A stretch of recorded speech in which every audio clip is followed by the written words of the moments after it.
व्याकुल थी, परेशान थी।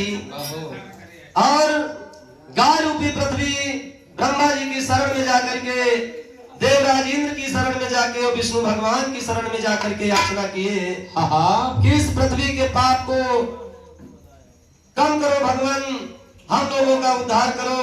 तो विष्णु भगवान को अवतार लेना पड़ा उस पाप के भार को उतारने के लिए। तो कवि ने लिखा है, देविया देव गंधर्व योगी अति याचना करने लगे आपसे। तो देखिए विष्णु भगवान अवतार लेते हैं बालक के रूप में मथुरा में देवकी के द्वारा। तो कवि ने लिखा है कि जब कंस अपनी बहन देवकी को भेजने जा रहा है, वहीं से प्रसंग लिया है कवि ने। कैसे? कवि ने तर्ज का नमूना दिया है। हाय हर जुबा से सबो रोज जालिम, हर जुबा से सबो रोज जालिम, आपकी वाह वाह रही है। हर जुबा से सबो रोज जालिम, आपकी वाह वाह रही है। हर जुबा से सबो रोज जालिम, आपकी वाह वाह रही है। हर जुबा से सबो रोज जालिम, हर जुबा से सबो रोज जालिम, आपकी वाह वाह रही है, रही है। आपकी वाह वाह रही है, रही है। आपकी वाह वाह रही है, आपकी वाह वाह रही है।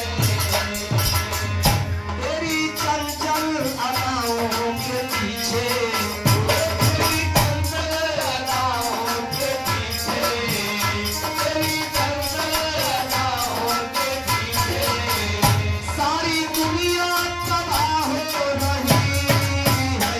तेरी चंचल अदाओं के पीछे, सारी दुनिया तबाह हो रही है। तेरी चंचल अदाओं के पीछे, सारी दुनिया तबाह हो रही है। तेरी चंचल अदाओं के पीछे। यही गजल का नमूना है। लेकिन कवि महोदय ने लिखा कि जिस समय कंस अपनी चचेरी बहन देवकी को, जब देवकी वसुदेव का विवाह हो गया, तो कंस अपनी चचेरी बहन को भेजने के लिए जा रहा है, देवकी की ससुराल भेजने जा रहा है। तो कवि ने लिखा इसी गजल पर, कंस पहुंचाने अपनी बहन को, कंस पहुंचाने अपनी बहन को, रथ चलाता स्वयं जा रहा है। कंस पहुंचाने अपनी बहन को, रथ चलाता स्वयं जा रहा है। कंस पहुंचाने अपनी बहन को, रथ चलाता स्वयं जा रहा है।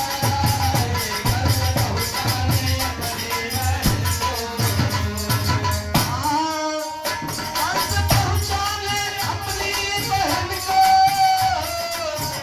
रथ चलाता स्वयं जा रहा है।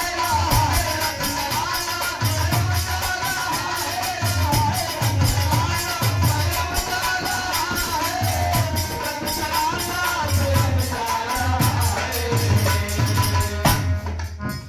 अतुल प्यार बहना के प्रति है, अतुल प्यार थोड़ा टाइम अमाउंट दे दो, काम है यार, कोई बहुत जरूरी चीज का पूछा था यार, काम हमका हफ्ता मिला था, गीत गाता स्वयं जा रहा अब मार मार बहुत जरूरी काम है।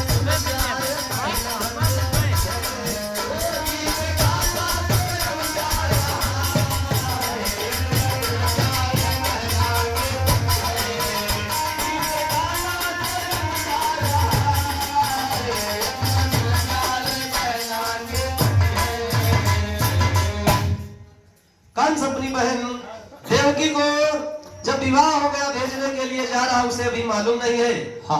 उसे अभी मालूम नहीं है, चचेरी बहन है, लेकिन फिर भी इतना देवकी को मानता है, इतना चाहता है, इतना प्यार करता है कि सभी बहन की तरह प्यार करते हुए और बड़ी हंसी खुशी से भेजने के लिए रथ को सजा करके रथ पे सवार होके जा रहा है। हाँ हाँ। और 120 रुपए का गुप्त दान बजरंग बली करे कल्याण बोले भक्त भगवान की जय।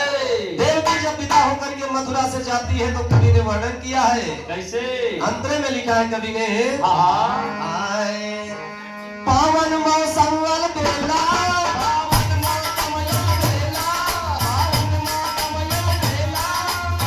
ससुराल चली है, कैसे विदा हो देवकी अपने ससुराल चली है, कैसे विदा हो देवकी अपने ससुराल चली है, कैसे विदा हो देवकी अपने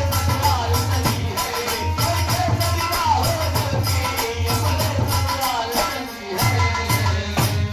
बाबुल का घर है छोटा, बाबुल का घर है छोटा, बाबुल का घर है छोटा, सदियों से टूटा नाता, सदियों से टूटा नाता, सदियों से टूटा नाता, तकदीर आज देवकी की लिखे है स्वयं विधाता, तकदीर आज देवकी की लिखे है स्वयं विधाता, तकदीर आज देवकी की लिखे है स्वयं विधाता। बताया गया कि मायके से विदा होकर के बड़े खुशी से कंस भेजने जा रहा है रथ पे, देवकी को बैठा के वसुदेव जी है और रथ को हाँकता स्वयं जा रहा है। और देवकी का घर परिवार छूट जाता है, माता पिता छूट जाते हैं, आकाशवाणी होती है कि ये कंस और हमारे रूपचंद भैया जी जो इसी ग्राम के निवासी हैं, यानी कि 100 रुपए का पुरस्कार बोलिए साचे दरबार की जय। और क्या मंडल से आकाशवाणी होती है, अंतरे में कवि ने लिखा है आए इतने में एक अचंभा हुआ है,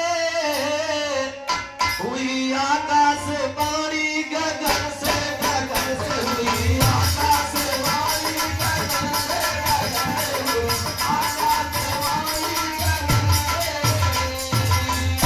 हुई आकाशवाणी गगन से।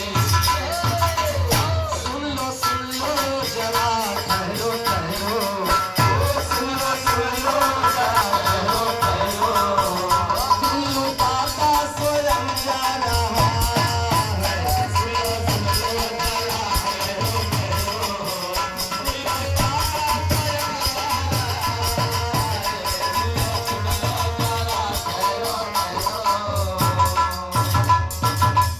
अब मंडल से आकाशवाणी हुई कि एक अंश जिस बहन देवकी को तो इतनी धूमधाम से भेजने जा रहा है, इसी के द्वारा जो 8वां पुत्र होगा वो तेरा काल होगा।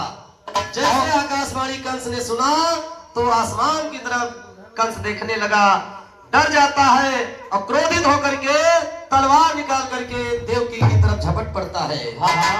और इस बच्चे का आज आकाशवाणी को सुनता है तो आकाशवाणी में कंस को क्या सुनाई देता है, कवि ने लिखा है आए कंस जरा सुन मेरी बात, साथ ना बहेगा निभाना, कंस जरा सुन मेरी बात, साथ ना बहेगा निभाना, कंस जरा सुन मेरी बात, साथ ना बहेगा निभाना, कंस जरा सुन मेरी बात, साथ ना बहेगा निभाना। कंस जरा सुन मेरी बात, साथ ना बहेगा निभाना, कंस जरा सुन मेरी बात, साथ ना बहेगा निभाना, कंस जरा सुन मेरी बात, साथ ना बहेगा निभाना।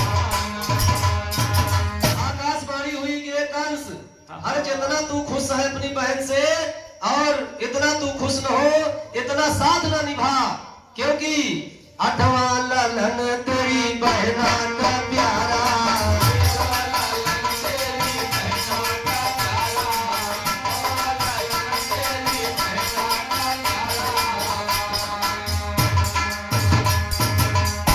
अरे एक दिन बनेगा तारकासन तुम्हारा, एक दिन बनेगा तारकासन तुम्हारा, एक दिन बनेगा तारकासन तुम्हारा।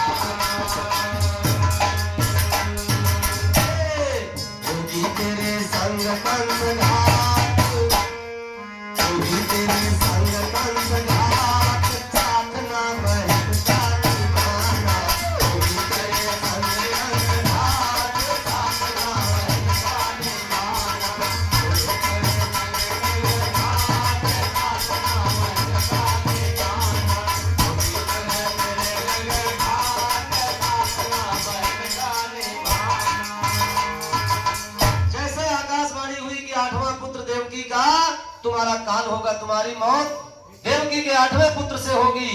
जैसे इतनी बात सुना कंस ने, तो कंस बड़ा निर्दयी था। देवकी को मानता था, चाहता था, लेकिन जैसे आकाशवाणी को सुना कि देवकी के पुत्र के द्वारा मेरी मौत होगी, तुरंत कंस गुस्सा जाता है, क्रोध करके तलवार म्यान से निकाल करके देवकी को मारना चाहता है। कवि ने पहापट में भाव दिया है, कैसे? अरे खींच लिया तलवार म्यान से, पजिया रथ पे गरजेला, अब 8वां बेटा करे गधों के, पजिया रथ पे गरजेला।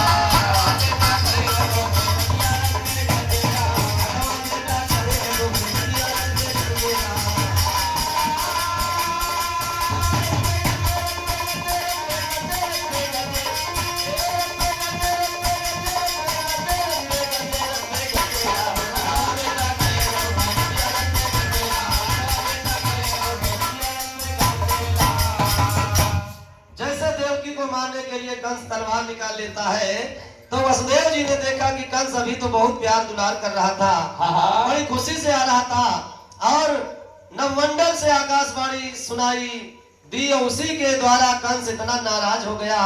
तो वसुदेव जी हाथ जोड़ करके कंस के आगे आके और कंस को समझाते हैं, कंस को बताते हैं कि ये कंस, ये तुम्हारी बहन है, इसको न मारो। क्या कहते हैं वसुदेव जी कंस से? हाथ जोड़ी वसुदेव जी बोले, क्यों तुम पाप कमाते हो, अत्याचार देव की रानी के ऊपर क्यों ढाते हो। अरे माटी माँ मिल जाई है सारी, कजिया रथ पे गरजेला, और क्यों करते वसुदेव व्यर्थ में कजिया रथ पे गरजेला।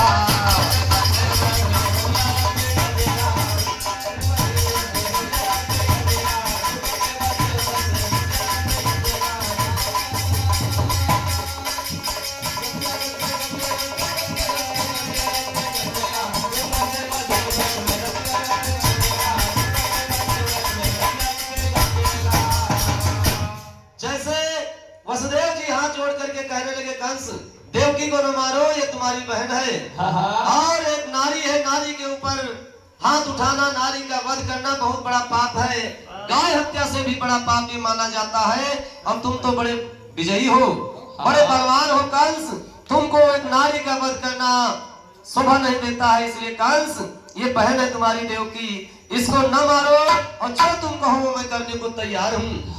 तो कंस कहता है कि देवकी का 8वां पुत्र मेरा काल है, इसलिए वसुदेव जी देवकी के द्वारा जो पुत्र पैदा हो, जो जन्म ले, वो मेरे हवाले करना, तब मैं देवकी को नहीं मारूंगा।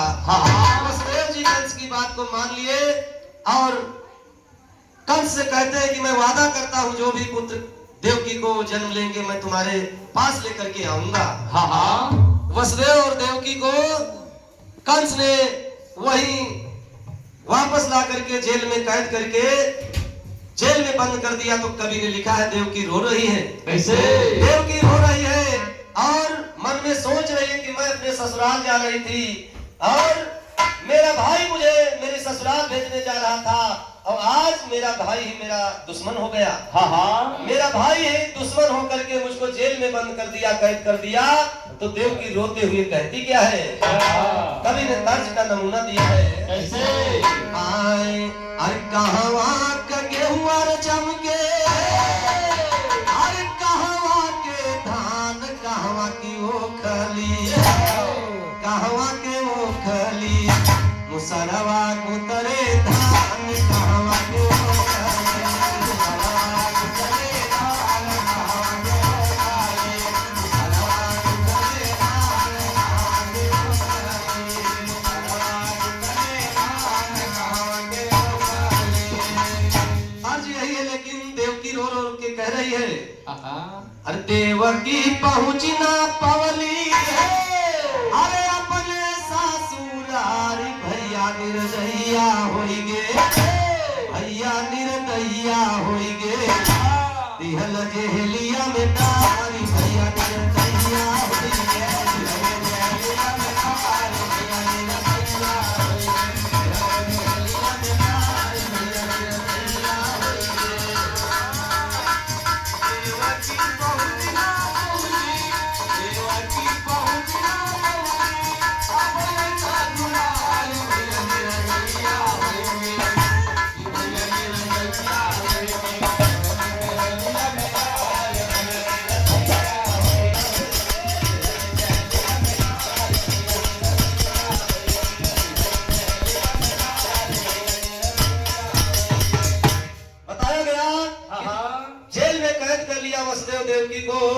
और जब कुछ समय बीता, देवकी के द्वारा पहला पुत्र जब जन्म लिया, जेल के अंदर देवकी बड़ी खुश है।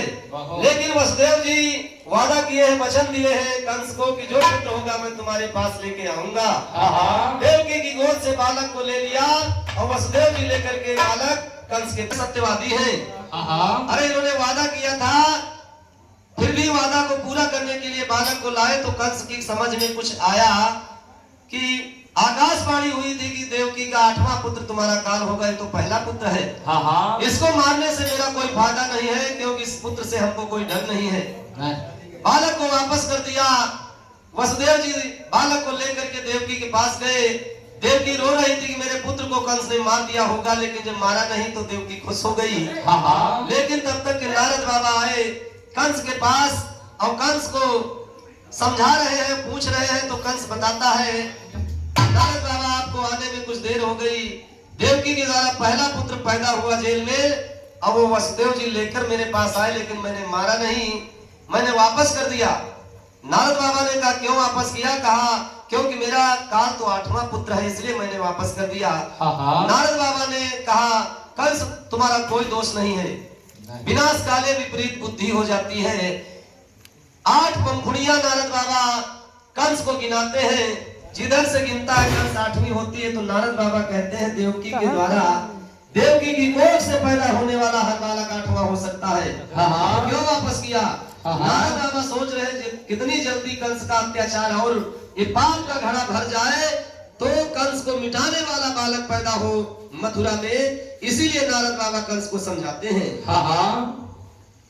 और हमारे ज्ञानचंद भैया जी जो भजन के प्रेमी हैं, मोहम्मदपुर निवासी दिए 101 रुपए दान। बोलिए भक्त और भगवान की जय।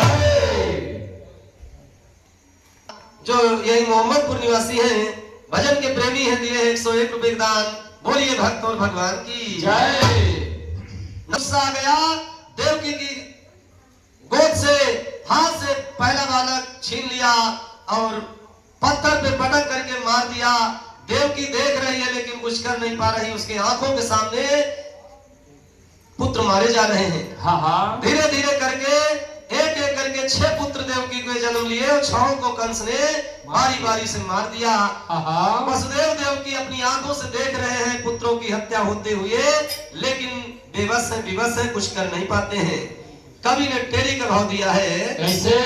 आए अरे बहिनिया आपन गारे पुतरी, अरे राम बहिनिया आपन गारे पुतरी, अरे भैया निर्दया बेटवन के धई धई मारे बहिनिया आपन गारे पुतरी, भैया निर्दया भैया निर्दया बेटवन के धई धई मारे बहिनिया आपन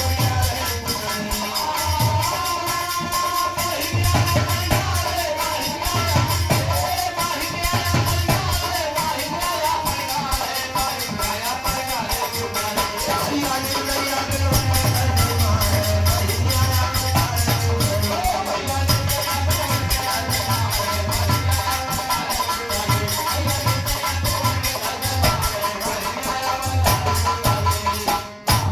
भैया निर्दया बेटवन के धई धई मारे। देवकी का भाई कंस इतना निर्दयी हो गया कि एक नहीं 6 पुत्रों को अपने बहन बहनोई के सामने मारा। वो देखिए उन माता पिता को कि आंखों से देख रहे अपने पुत्रों की हत्या होते हुए, कुछ कर नहीं पाए। देवकी रो रही है और जब 7वां गर्भ देवकी को हुआ तो विष्णु भगवान की माया ने काम किया। 7वां गर्भ खींचकर रोहिणी के गर्भ में प्रवेश किया, जहाँ शेषावतार बलराम जी प्रकट हुए। 8वां जब देवकी को गर्भ हुआ तो कंस ने जान लिया कि 8वां गर्भ देवकी को है, इसलिए हाथों में हथकड़ियां, पांव में बेड़ियां लगवा दिया और चौकीदार पहरेदार लगवा दिया और जेल में बंद करके जेल में गेट पे ताला बंद करवा दिया। चौकीदार पहरेदार लगे हुए हैं। 8वां गर्भ जब देवकी को हुआ तो कवि ने लिखा है कैसे? देवकी के 6 पुत्र जन्म लिए, लेकिन देखिए एक पुत्र के लिए देवकी तरस रही है, रो रही है कि भला एक पुत्र मेरे हो जाए, मेरे वंश को, मेरे जीवन को उजागर करने वाला। कवि ने लिखा है कैसे? आए तरसाए चांद बिना तारे, चंचल चकोर के मन तरसे।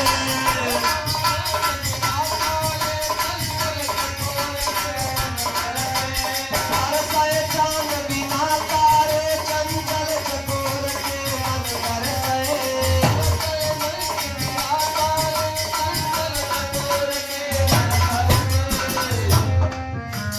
तरसाए नीम बिना जल के, बिन बादल नीर गगन तरसे।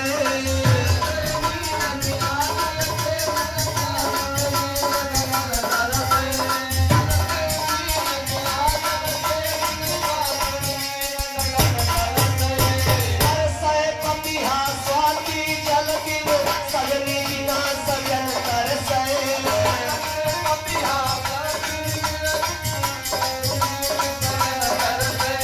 तरसाए पपीहा स्वाति जल बिन, सजनी बिना सजन तरसे।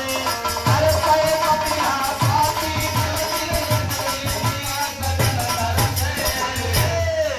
तरसे आंधर जैसे बिना नयन वैसे, तेरी बिना ललन तरसे। तरसे आंधर जैसे बिना नयन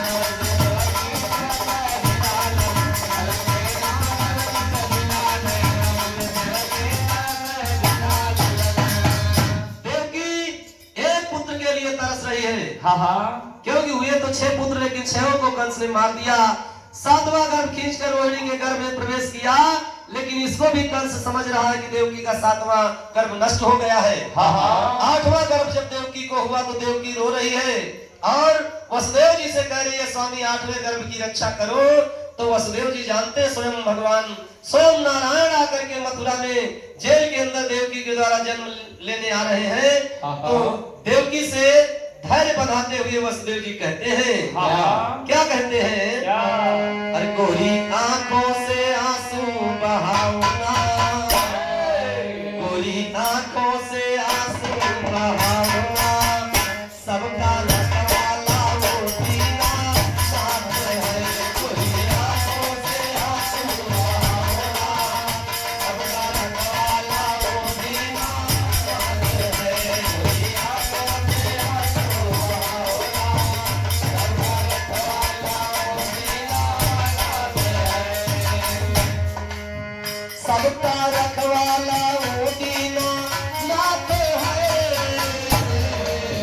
सबका रखवाला वो दीना नाथ है। कोई आंखों से आंसू बहाना, सबका रखवाला वो दीना नाथ है। कोई आंखों से आंसू बहाना, सबका रखवाला वो दीना नाथ है। कोई आंखों से आंसू बहाना, सबका रखवाला वो दीना नाथ है।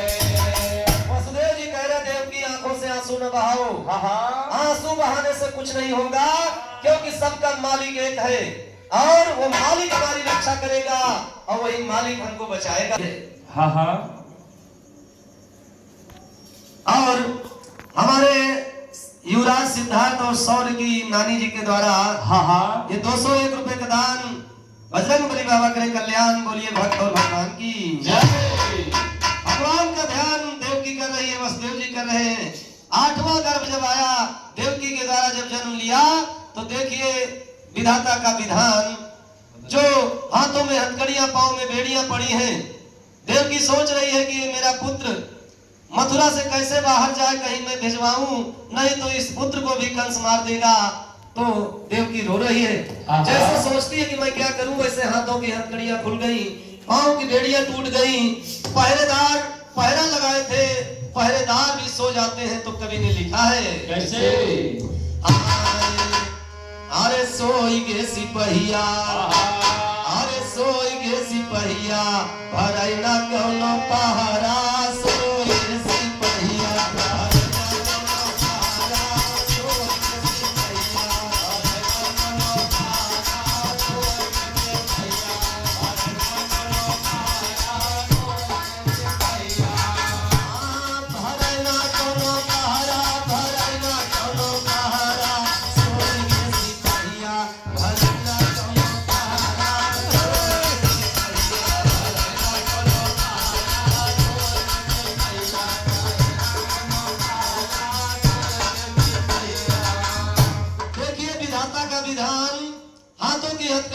गई, पाँव की बेड़ियां खुल गई, और जो पहरेदार एकदम चौकन्ने बैठे थे पहरा लगा रहे एकदम मालूम पड़े बेहोश पड़े हैं, सो गए। कोई पहरा लगाने वाला नहीं, कोई देखने वाला नहीं, कोई जानने वाला नहीं है वहां पे।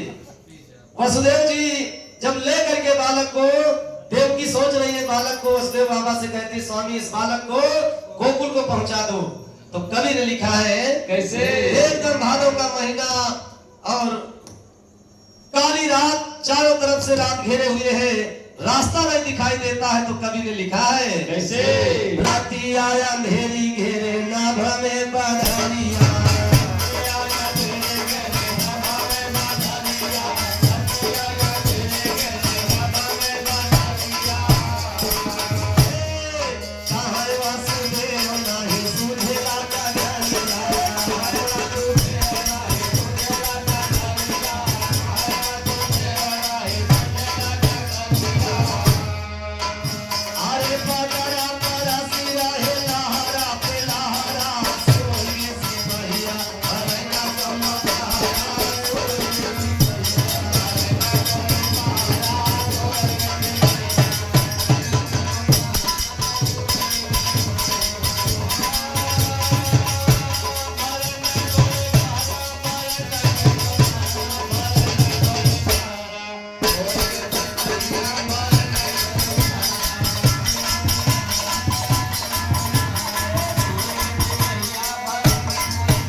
तब रास्ता दिखाई देता है। आजकल भी बिजली जोर से चमकती है तो उजाला हो जाता है।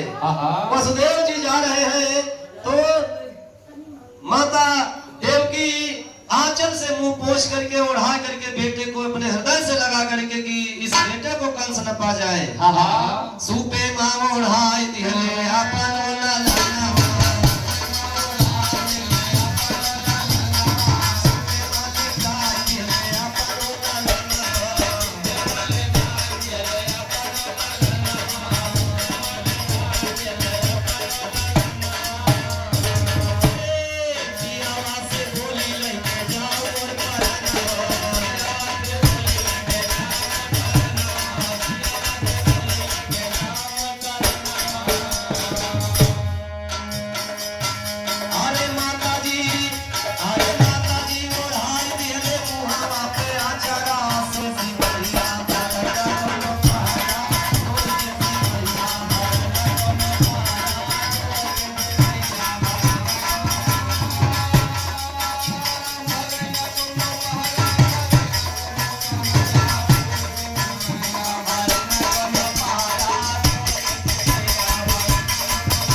कहा है कि ले जाओ स्वामी। इतना दुलरा रही है, इतना खिला रही है अपने बेटे को, जो 8वां पुत्र देवकी को हुआ, स्वयं विष्णु भगवान ने आकर के अवतार लिया। तो कवि ने लिखा है देवकी मानो खुशी में नाच रही है और गा रही है। तो कवि ने लिखा है कैसे? और हमारे राम आश्रय भैया जी ऋषि ग्राम मोहम्मदपुर के निवासी हैं, जी की ओर से 100 रुपए का पुरस्कार बोलिए हनुमंत लाल की जय।